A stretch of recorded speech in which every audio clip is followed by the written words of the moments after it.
There we go. I got it working now.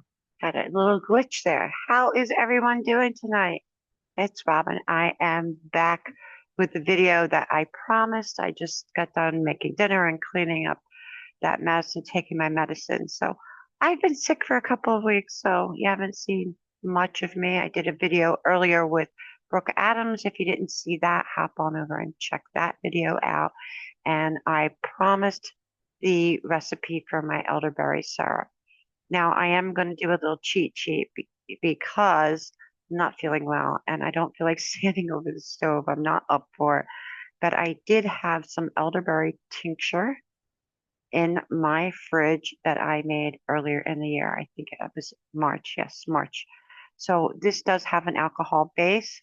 You can make elderberry syrup from an elderberry tincture. If you have a tincture and you have small children, you would want to take this and pour it into a pot and bring it to a boil and boil the alcohol out of it. Just bring it to a boil for about 5 minutes and then set it to the side and let it reach room temperature. And then you can add your honey to it. And this tincture can absolutely be used for an elderberry syrup. But we are going to give you the full recipe for those of you who have never made it before. It's very easy to make. You spend more time waiting for it to cool than you do to actually prepare it. So here's a little small one. This one is actually thicker. You could see on the bottom, it's like this one is mixed with honey, which I mix this from this, and this is what I've been using while I've been sick. So I add a little extra, some extra things to mine. I am a certified holistic nutritionist, so I add some extra things to help support my immune system because I am someone who has autoimmune issues. Okay, so let me pull up my other screen so that I can, oh, it's telling me I can't minimize when I'm doing this. Let me see what I can do here. Okay. Maybe I can pull this one up. Let's see. Let me see. I need to work my way around this. Oh, I can't believe this. Okay, here we go. So you'll be able to see me, but I can't see you. Okay. I think we'll find out when it's all over with. All right. So here are the basic ingredients. You're going to start with, first of all, you're going to want a big pot. I usually make at least a double, sometimes a triple batch. This will last in the refrigerator because the recipe I'm giving you has no alcohol in it for approximately 2 to 3 months, a little bit more. You can pretty much tell you will get it'll start to get moldy on the top because remember, there's nothing in it to preserve it. In order to stop that, if you want to, you can add 100 proof vodka or any brandy. I actually prefer brandy. This particular one has vodka because that's what I had in the house at the time. And I don't drink, so I don't have a huge alcohol selection in my house. I have to make sure I go out and buy it special. But you're going to start with a big soup pot and you want some clean water, 4 cups of filtered water or bottled water. Just you can use distilled water if you want to, or you can use tap water, bring it to a boil and sterilize that and set that to the side and then let that cool before you go any further. Then we're going to use 1 cup of dried elderberries for every 4 cups of water. Now, I've also done a 2-4 ratio where you can do 2 cups of dried elderberries to 4 cups of water. It's going to depend on your personal taste because elderberries can have a little bit of a bite to them. They can be a little bit how can I say this? Sometimes a little bit bitter, I guess would be the word. Um, it depends on what your personal taste is. I would suggest you try the 1 to 4 if it's the first time you've ever made elderberry syrup, or if you've never had elderberries before. so that you become accustomed to the taste. I personally like them. I like them a lot. So 1 or 2 cups of dried elderberries for every 4 cups of water. And then a tablespoon of fresh grated ginger, um, 1 cinnamon stick. I usually grate it or break it up into chunks. Doesn't have to be anything fancy or special. You can use 1 teaspoon of ground cinnamon if you happen to have just cinnamon spice in your house. That's absolutely fine. Cinnamon is cinnamon. Just make sure that it's organic. I use everything organic. 5 whole cloves, 1 teaspoon of turmeric, and 1 to 2, I use 2 star anise pods. If you've never seen star anise, it looks exactly like a star. It looks like a little baby starfish, and the benefits are well worth it. We'll get into the benefits a little bit later. And the zest of 1/2 of an orange or 1 lemon, or you can use 100% organic um, orange oil or lemon oil, or you can add lemon juice at the very end. You don't want to put fresh lemon juice in the cooking process because you will cook all of the vitamins out of it. Okay, and we want that for our vitamin C. I myself use dried orange peel. I save my orange peels and I dry them myself. Okay, so we're going to throw everything in the pot. We're going to bring it to a boil, and then we're going to turn it down and we're going to let it simmer. So that's the elderberries, the water, the ginger, the cinnamon, the cloves, the turmeric, the star anise, and whatever lemon or orange zest that you choose to use. So once you bring it to a boil, then turn it down. You're going to let it simmer for about 45 minutes. Um, you want to partially cover the pot. You want to let the steam come out, but you don't want to leave it uncovered because you don't want all of your water to boil out because it will cook down to about halfway after about 45 minutes. So that 4 cups will become 2 cups. That's why I'm saying if you want to double or triple the recipe, it's absolutely fine, and you will save yourself a lot of time in the future. And I will give you some different ways to store it. So after it cools, you want it to become room temperature. We need it at below 97 degrees because 97 degrees is kind of like the point where if you add honey, if you bring honey to a temperature of over 97 degrees, it loses all of its benefits. And that's the reason we mix honey in there is one for the sweetness of the honey and the taste, but also the antimicrobial bacterial properties, okay, that help keep us healthy. So we want it to be below 97 degrees. You can use a candy thermometer or any kind of thermometer that you have in the house, but usually for something to go that low, you're probably going to need a candy thermometer. They're very inexpensive. You can buy them on Amazon. Okay. Also, you can add a 1/2 teaspoon of green tea powder, or you can add the elderberry syrup itself to a cup of green tea. That will add to the benefits. A teaspoon of sunflower lecithin. That's an emulsifier.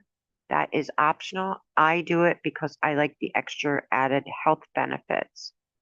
Also, 5 to 10 drops of vitamin E oil. Now, be mindful, this is after it cools, okay?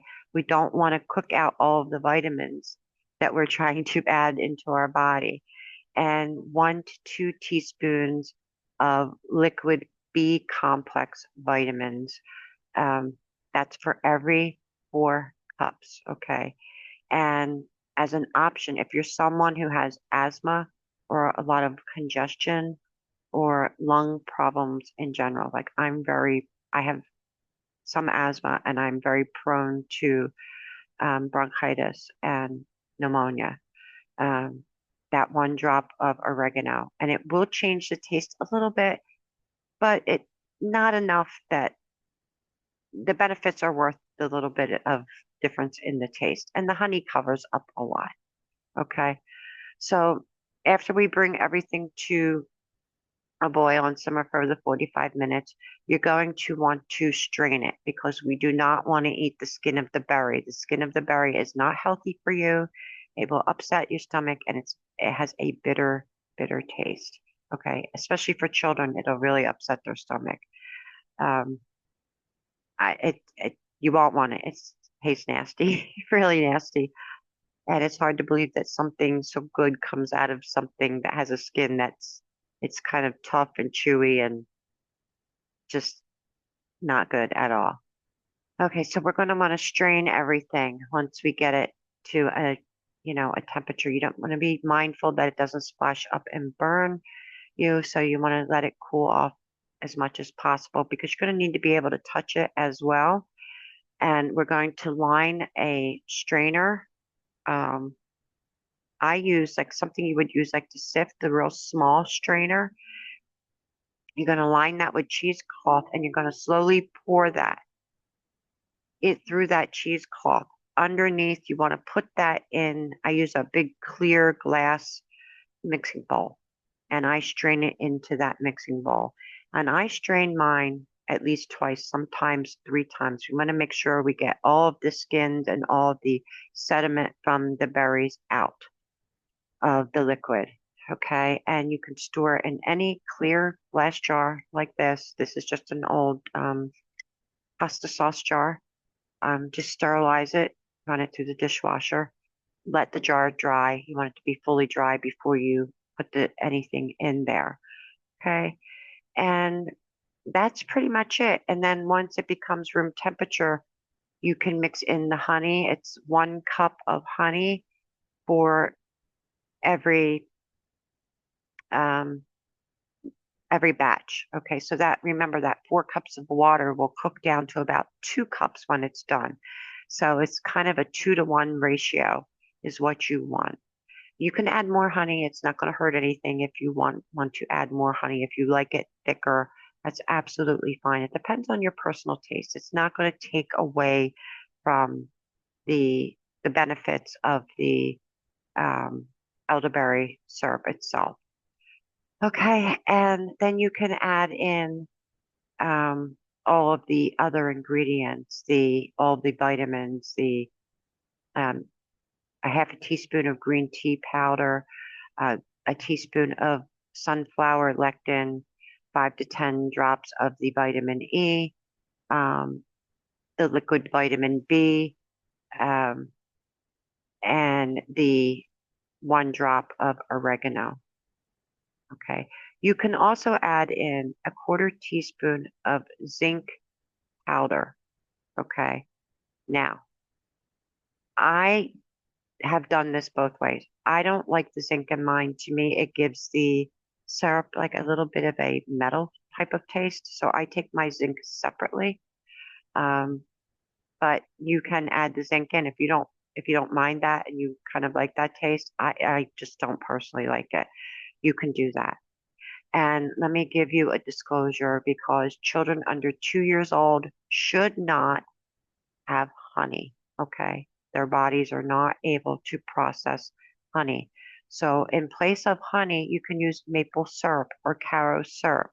Okay. If they can eat pancake syrup, then this is fine. And actually clear caro syrup with the elderberry makes a really good elderberry pancake syrup. So you can use that as an option that's perfectly safe. Um, and that's pretty much it. Um, the anise is a really powerful antiviral and antimicrobial. It supports the lungs and the respiratory system. It helps coughs. It helps the tightness in the chest and sinus congestion as well. It's really grounded and earthy. It's kind of reminds me a lot of cloves. It's a similar family. You can also add thyme or mullein. Now, if you're going to add that, you're going to want to add that during the boiling process. Okay. Um, you can add 2 tablespoons of dried rose hips. That would also be added during the simmering process. Some reishi mushrooms that you would add after it's cooled. Okay, and that's really good. It helps boost the immune system, and it helps balance out the stress hormones when your body's under stress. And you can add a pinch of black pepper um, afterwards, and that helps enhance um, the body's ability to absorb the turmeric. And you really want to put the turmeric in there. You really, like, I'm not somebody who likes turmeric. I don't like the taste of it at all. You really can't taste it because turmeric is an anti-inflammatory. So wherever you're inflamed, whether it be the sinuses or your lungs, your chest, whatever it is, your throat, that's going to help. Okay. So that is the recipe, and I will copy and paste it into the description. So you will have all that. And let me bring my screen back up now. Okay, I have to look at the recipe to make sure I didn't forget anything. Um, and that's pretty much it. Now, you know, like I said, children under 2 shouldn't really have honey or alcohol. But if you're in a pinch, like I got sick kind of like overnight, um, you could take the tincture and you could bring this to a boil and just boil it for like 5 minutes and let it, come down to room temperature. If you have the tincture, you've already got everything in it. So you don't need to worry about adding all the stuff I just told you. But if you're starting with a fresh batch with the dried elderberries, then you want to use the recipe that I just gave you. And you can use that year round. There's nothing in there that will hurt you. It supports your immune system year round. And I wasn't taking it the way I was supposed to, and I got sick. So I will never stop taking it again. I will always make sure that I have it. And remember that it does not have anything in it that acts as a preservative. So if you're not going to be giving this to small children and you do want to preserve it, you can add 1 tablespoon of 100 proof vodka or brandy, okay, for every 2 cups of finished product. And that will give you a good shelf life. Like this actually has a shelf life of like 5 years, probably longer. You can get lots of times you can get longer. We always recommend 5 years because we know 5 years is safe. I've gotten 7, 8 years, 10 years sometimes out of some if you make it with 100 proof like I do. All right. And like I said, this was a tincture, and this was just some that I kept for myself. The rest of it I had already sold, and I keep it in the house at all times. If you're thinking, well, if I can't put alcohol in it because I have children, how am I going to store it? Hey, go to the dollar store, stock up on some of those ice cube trays, sterilize them, pour it into your ice cube trays, and freeze it. It will last forever that way. Okay. And then if you need it, you just pop it out of the ice cube tray and drop it into your cup of coffee or tea. It's especially good if you put it in green tea because green tea is full of so many antioxidants that gives your body another boost, immune boost, or lemon balm tea, or elderberry tea, or any kind of tea that helps support your immune system in any way. But lemon balm is actually really good. I've been mixing the elderberry with lemon balm and green tea.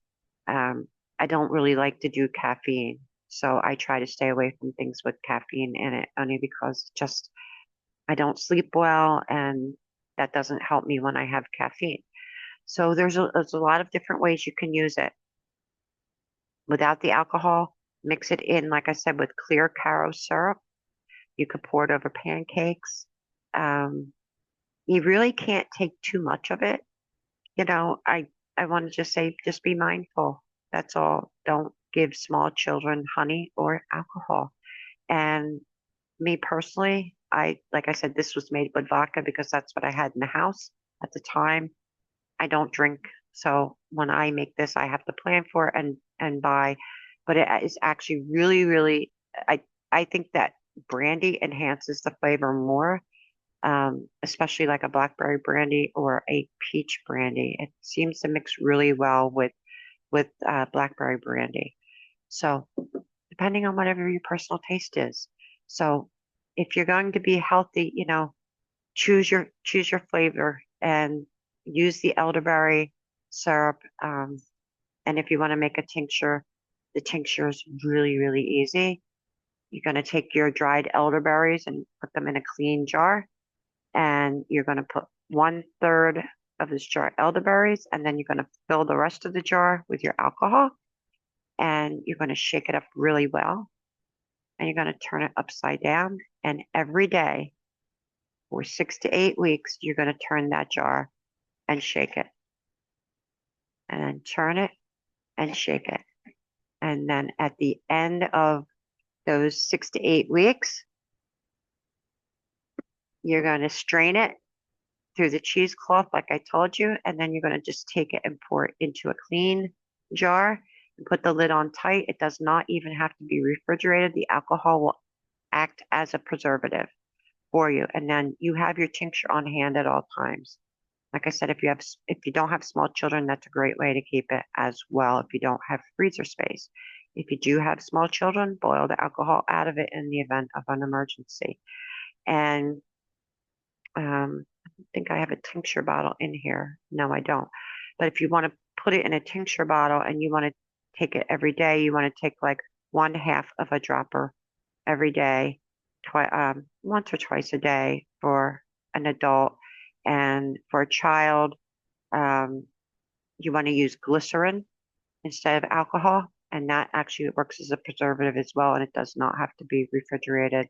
And the same thing, glycerin takes longer. You're going to want the tincture to sit for about 8 weeks at the very least, possibly 10 to 12. It takes longer for that to work. The alcohol actually absorbs the juice from out of the dried fruit quicker than the glycerin does. But glycerin is sweeter. Children like it, and it has no alcohol in it. So that would be how you would take your tincture. So be mindful of what I said about honey and small children and alcohol in small children, please. Doctors recommend that children under 2 years old not have honey. Okay. So I don't want anyone's child getting hurt. Just be mindful of how you use it. But there's nothing in there that can hurt you unless you're allergic to something. If you know you're allergic to something, do not use it. If you're allergic to cloves, you know that cloves make you swell up. You don't want to use cloves, and you don't want to use anything in the clove family. So you don't want to use the star anise. You can put a little bit of extra cinnamon in there. That's also an excellent anti-inflammatory along with the turmeric. So don't be afraid to play. Don't be afraid to have fun. Read up on it. I have an excellent book. Let me see. I can find it right here. This is the one I want. Rosemary Glad Stars, medicinal herbs. This is excellent. And whole peppers, the best peppers. And whole peppers gets into all the herbs. It gives you pictures. It gives you descriptions and what they're used for and how to use them and how to make your own teas and things like that. And I haven't done it myself, but from what I understand, if you're unsure of a plant, you can take a picture of it and put it into ChatGPT, and ChatGPT will tell you what it is. I haven't tried it. I don't know.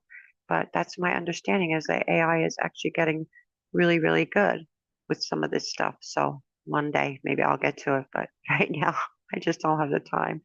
So I like to use my brain. Make sure you exercise that muscle. Don't be ChatGPT and GPT and everything, because your brain will get turned to mush.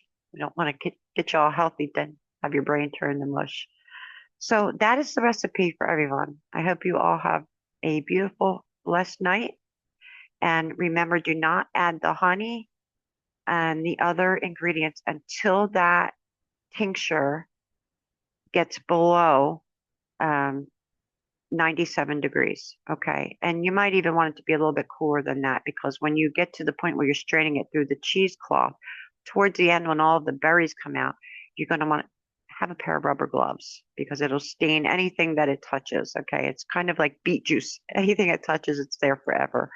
But get a pair of disposable gloves, and you want to squeeze out that cheesecloth. You want to get every last drop. Elderberries have almost doubled in price in the last 6 or 7 months.